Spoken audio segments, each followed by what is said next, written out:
Hi hello friends, എല്ലാ കൂട്ടുകാർക്കും ചെമ്പനീർ പൂവിൻ്റെ പുതിയ റിവ്യൂയിലേക്ക് സ്വാഗതം. അങ്ങനെ നമ്മുടെ സച്ചി വളരെ ചെറുപ്പത്തിലെ തന്നെ ജയിലിലേക്ക് പോകേണ്ട ഒരു അവസ്ഥയുണ്ടാകുന്നുണ്ട്.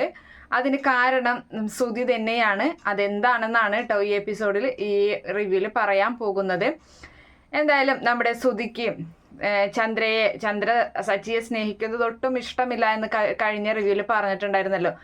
അങ്ങനെ നമ്മുടെ ശ്രുതി ആണെങ്കിൽ ഒരു അപ്പുറത്തെ വീട്ടിലെ ഒരു പയ്യന്റെ കയ്യിൽ നിന്നും വീഡിയോ ഗെയിം വാങ്ങിക്കൊണ്ട് വരികയാണ്. ആ കുട്ടിയുടെ കയ്യിൽ നിന്നും തട്ടിപ്പറിച്ചുകൊണ്ടാണ് അത് വാങ്ങിക്കൊണ്ട് വരുന്നത്. അപ്പോൾ അതിൻ്റെ അമ്മയും ആ കുഞ്ഞും കൂടി ചന്ദ്രയുടെ വീടിന്റെ മുറ്റത്ത് ഇങ്ങനെ വന്ന് നിൽക്കാണ്.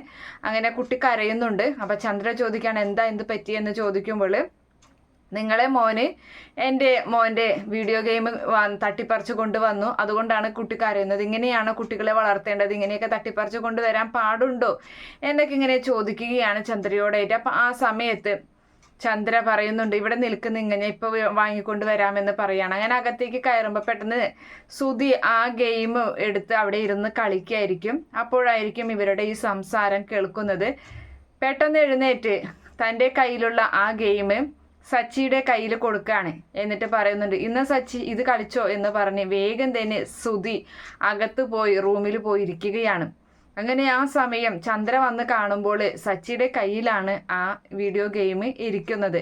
അവൻ അതിങ്ങനെ എന്തെന്നറിയാതെ ഇങ്ങനെ തോണ്ടിയൊക്കെ ഇങ്ങനെ ഇരിക്കുകയാണ്. ആ സമയത്ത് ഓടി വന്ന് ചന്ദ്ര സച്ചിയുടെ കയ്യിൽ നിന്നും അത് വാങ്ങിക്കുകയും സച്ചിയെ തല്ലുകയും ചെയ്യുകയാണ്. മറ്റൊരാളുടെ വീഡിയോ ഗെയിം വാങ്ങിക്കൊണ്ട് വന്ന് നീ ഇവിടെ നിന്ന് കളിക്കാനടാ എന്ന് ചോദിച്ചിട്ട് ദേഷ്യപ്പെട്ട് അത് വാങ്ങി ആ കുട്ടിക്ക് തന്നെ തിരികെ കൊടുക്കുകയും ചെയ്യുന്നുണ്ട്. അപ്പോൾ സച്ചി പറയാണ് ഞാനല്ലേ അമ്മ, ഞാൻ ചെയ്തതല്ല എന്നിങ്ങനെ പറയുമ്പോൾ നീ ഒന്നും പറയണ്ട, നീ നിന്റെ അച്ഛമ്മയുടെ വീട്ടിൽ പോയി നിന്നതിന് ശേഷം നിന്റെ സ്വഭാവം വളരെയധികം മാറിയിട്ടുണ്ട്. ഇനി നിന്നെ നേരെയാക്കാനൊന്നും പറ്റില്ല. നീ ഒരു കാര്യം ചെയ്യ്, നീ നിന്റെ അച്ഛമ്മയുടെ വീട്ടിൽ തന്നെ പോയി നിന്നോ, അതാ നല്ലത്. എനിക്ക് പറ്റുന്നില്ല ഇതുപോലെയൊക്കെ വളർത്താനായിട്ട്, നീ അവിടെ തന്നെ നിന്നോ എന്നൊക്കെ ഇങ്ങനെ പറയുന്നുണ്ട്. അപ്പോഴേക്കും അവിടേക്ക് രവീന്ദ്രൻ വരികയാണ്. അപ്പൊ ശ്രുതിയും പറയാണ് അത് ശരിയാണ്, ഇവൻ ബാഡ് ബോയ് ആണ് അമ്മേ, ഇവന് വേണ്ട, ഇവനെ അവിടെ തന്നെ കൊണ്ടുവന്നാക്കിക്കോ എന്നൊക്കെ ഇങ്ങനെ പറയുന്നുണ്ട്. അപ്പോൾ രവീന്ദ്രൻ പറയാണ് ഒരിക്കലും എൻ്റെ മോനെ അവിടെ കൊണ്ടുവന്നാക്കാനും പറ്റില്ല, അവൻ ഇവിടെ നിന്നോളും എന്ന് പറഞ്ഞ് അവൻ ശരിയായിക്കോളും, അവന് കുഴപ്പമൊന്നുമില്ല, അവൻ എന്തെങ്കിലും അങ്ങനെ അവന് തെറ്റ് കണ്ടെങ്കിൽ മാത്രം അവൻ അങ്ങനെ പ്രതികരിക്കുള്ളൂ, അല്ലാതെ അവൻ്റെ ഭാഗത്ത് അങ്ങനെ തെറ്റുണ്ടെന്നൊന്നും തോന്നുന്നില്ല എന്നൊക്കെ പറഞ്ഞ് രവീന്ദ്രൻ സച്ചിയെ ഇങ്ങനെ ന്യായീകരിച്ച് സംസാരിക്കുകയും ചെയ്യുന്നുണ്ട്. എന്തായാലും ശ്രുതി അവിടെ വിജയിച്ചിരിക്കുകയാണ്. അതുപോലെ തന്നെ ശ്രുതി നല്ല രീതിയിൽ പഠിക്കുന്നുണ്ട്, പഠിക്കാൻ മിടുക്കനാണ് ശ്രുതി. അതേസമയത്ത് സച്ചിക്കാണെങ്കിൽ പഠിപ്പ് ഒന്നും തന്നെ തലയിൽ കയറുന്നില്ല. കാരണം അമ്മ തന്നോടുള്ള വെറുപ്പും കാര്യങ്ങളൊക്കെ തലയിൽ കയറിയിട്ട് ഒന്നും പഠിക്കാനും പറ്റുന്നില്ല. അങ്ങനെ ഇരിക്കുമ്പോഴാണ് സ്കൂളിൽ മാർക്ക് ലിസ്റ്റ് വരുന്നത്. ഫസ്റ്റ് ആയിരിക്കുന്നത് വേറൊരു പയ്യനാണ്, സെക്കൻഡ് ആണ് ശ്രുതി. ഏറ്റവും കുറവ് മാർക്ക് ആ ക്ലാസ്സിൽ ഏറ്റവും കുറവ് സച്ചിക്കാണ്. അങ്ങനെ സച്ചിയെ കളിയാക്കുകയാണ് ശ്രുതി പുറത്തിറങ്ങിയിട്ട് നീ എന്തിനാടാ സ്കൂളിലേക്ക് വരുന്നത് എന്നൊക്കെ ചോദിച്ച്. അങ്ങനെ ആ സമയം സച്ചി പറയുന്നുണ്ട് നീ ഫസ്റ്റ് ഒന്നും ആയില്ല, നീ സെക്കൻഡല്ലേ ആയുള്ളൂ, നീ പിന്നെ വരെ വർത്താനൊന്നും പറയണ്ട എന്ന് പറഞ്ഞ് സച്ചിയും വിട്ടുകൊടുക്കാതെ കളിയാക്കി അവിടെ നിന്നും പോവുകയാണ്. അങ്ങനെ ആ ഫസ്റ്റ് കിട്ടിയ പയ്യനോട് ശ്രുതിക്ക് വളരെ വൈരാഗ്യം തോന്നുകയാണ്. ശ്രുതി ആ പയ്യനോട് പറയുന്നുണ്ട്, അവനെ ഭീഷണിപ്പെടുത്തുകയാണ്. അങ്ങനെ ആ പയ്യൻ ഒരു ഭാഗത്തു നിന്ന് കരയുന്ന കാഴ്ച കണ്ട് സച്ചി വരികയാണ്. അപ്പോൾ സച്ചി ചോദിക്കുന്നത് എന്താ പറ്റിയത്, എന്തിനാ കരയുന്നതെന്ന് ചോദിക്കുമ്പോൾ നിന്റെ ചേട്ടൻ എന്നെ ഭീഷണിപ്പെടുത്തി, ഇനി മേലാലും നന്നായി പഠിക്കരുതെന്നും അഥവാ അറിയാവുന്ന ക്വസ്റ്റ്യൻ തെറ്റായിട്ട് എഴുതി വെക്കണം എന്നൊക്കെയാണ് അവൻ പറഞ്ഞിട്ടുള്ളത് എന്ന് പറയുമ്പോൾ നീ എന്തിനാ അവനെ പേടിക്കുന്നത്, അവൻ നമ്മളെ പ്രായത്തിലുള്ള ഒരു കുട്ടിയല്ലേ എന്ന് ചോദിക്കുകയാണ്. അതല്ലടാ എനിക്ക് പേടിയാണ് നിന്റെ ചേട്ടൻ, അവൻ അത്രയും ഭീഷണിപ്പെടുത്തിയിട്ടുണ്ടെന്നൊക്കെ പറയുമ്പോൾ അങ്ങനെ ഭീഷണിപ്പെടുത്താൻ അവൻ ആരാന്നൊക്കെ ചോദിച്ചിട്ട് നമ്മുടെ ശ്രുതിയെ തല്ലുകയാണ് സച്ചി. നീ എന്തിനാടാ ഇവനെ ഭീഷണിപ്പെടുത്തിയത്, നീ പേടിക്കൊന്നും വേണ്ടടാ എന്നിങ്ങനെ സച്ചി പറയുന്നുണ്ട് ആ കുട്ടിയോട്. അങ്ങനെ അവർ തല്ലുകൂടുന്ന കാഴ്ച കണ്ടുകൊണ്ട് അവിടുത്തെ പ്രിൻസിപ്പളും മറ്റുള്ള ടീച്ചേഴ്സും ഒക്കെ വരികയാണ്. നിർത്ത് എന്ന് പരസ്പരം പറയുമ്പോൾ സച്ചി വിട്ടുകൊടുക്കുന്നില്ല. അങ്ങനെ ആ സമയത്ത് അവിടുത്തെ ഒരു മാഷ് പറയുന്നുണ്ട് പ്രിൻസിപ്പളിനോടായിട്ട് ഇവര് ജ്യേഷ്ഠനും അനിയനാണ്, കൂടപ്പിറപ്പുകളാണെന്ന് പറയുമ്പോൾ എന്ത് കൂടപ്പിറപ്പുകളായാലും ഈ സ്കൂളിൽ അതൊന്നും നടക്കില്ല, അവരെ വിടിക്കുക എന്ന് പറഞ്ഞ് അങ്ങനെ തല്ലുണ്ടാക്കിയ സച്ചിയാണല്ലോ ഇപ്പോൾ അവിടെ ആ സ്കൂളിൽ മോശം സ്വഭാവം എന്ന് പറയാൻ എല്ലാവരുടെയും കണ്ണിൽ അങ്ങനെയാണിപ്പോൾ. അതുകൊണ്ട് തന്നെ സച്ചി അവിടെ മുട്ടുകുത്തി അവിടെ ഇരുത്തുകയാണ്. ഉച്ചവരെയും അവൻ അവിടെ അങ്ങനെ ഇരിക്കേണ്ട ഒരവസ്ഥ വരികയാണ്.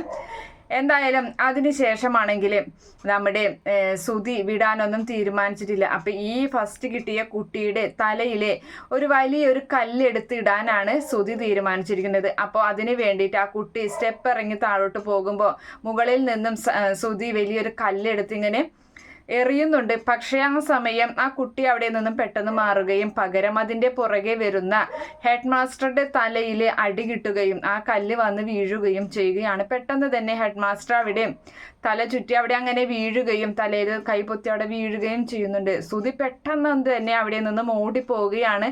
അപ്പം സച്ചി ആ വഴി വരുന്നുണ്ട് സുധിയുടെ അരികിൽ. അപ്പം എന്താടാ എന്ന് ചോദിക്കുന്നുണ്ട്. ഒന്നുമില്ല എന്നും പറഞ്ഞ് സുധി അവിടെ നിന്ന് ഓടി രക്ഷപ്പെടുകയാണ്. ആ സമയം സുധി നിന്നിരുന്ന അതേ സ്ഥാനത്ത് സച്ചി വന്ന് നിൽക്കുകയാണ്. എന്നിട്ട് സച്ചി താഴോട്ട് നോക്കുന്ന സമയത്ത് പ്രിൻസിപ്പൾ അങ്ങനെ കിടക്കുകയും മറ്റുള്ള ആൾക്കാരൊക്കെ ഓടിക്കൂടുകയും ചെയ്യുന്നുണ്ട്. അപ്പോൾ അവർ നോക്കുമ്പോൾ കാണുന്ന കാഴ്ച സച്ചി നിൽക്കുന്നതാണ്. അപ്പം സച്ചിയാണ് ഈ കല്ലെടുത്ത് എറിഞ്ഞത് എന്ന് എല്ലാവരും തെറ്റിദ്ധരിക്കുകയും ചെയ്യുന്നുണ്ട്. അതിനുവേണ്ടി തന്നെയാണ് സുധി അങ്ങനെ ചെയ്തതും ഏകദേശം. അങ്ങനെ സച്ചിയെ അവനാണ് അത് ചെയ്തതെന്നും പറഞ്ഞ് എല്ലാവരും സച്ചിയുടെ മേല് കുറ്റം ചാർത്തുമ്പോൾ സുധിയും അതിന് കൂട്ടു നിൽക്കുകയാണ്. അതെ, ഇവൻ തന്നെയാണ്, ഞാൻ കണ്ടു ഇവൻ അവിടെ നിൽക്ക് പോകുന്നത്, ഞാൻ കണ്ടു ഇവൻ കല്ലെടുത്ത് എറിയുന്നത് എന്ന് സുധിയും കൂടി പറയുമ്പോൾ എല്ലാവർക്കും അത് വിശ്വാസം വരികയാണ്. എന്തായാലും അവനെ ജുവൻ ഹോമിലേക്ക് കൊണ്ടുപോകാൻ വേണ്ട കാര്യങ്ങളൊക്കെ നടക്കുന്നുണ്ട്. ആ പ്രിൻസിപ്പലിന്റെ അവസ്ഥ വളരെ ഗുരുതരമാകുകയാണ്.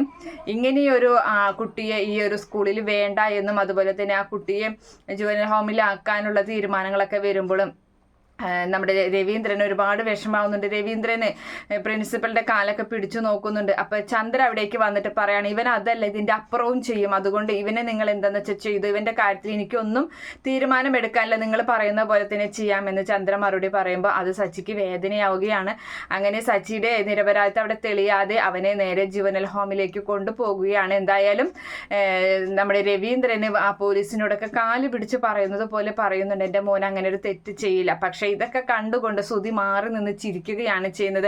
അങ്ങനെയാണ് സുധിയോട് സച്ചിക്ക് ഇത്ര വലിയ വൈരാഗ്യം വരുന്നതും അതുപോലെ തന്നെ നമ്മുടെ ചന്ദ്ര വീണ്ടും വെറുത്തുകൊണ്ടിരിക്കുന്നതും. ഇപ്പോൾ ചന്ദ്രയ്ക്ക് സച്ചിയോട് ഇഷ്ടമില്ലാത്തതിന് കാരണമെല്ലാം തന്നെ ഈ സുധി തന്നെയാണ്.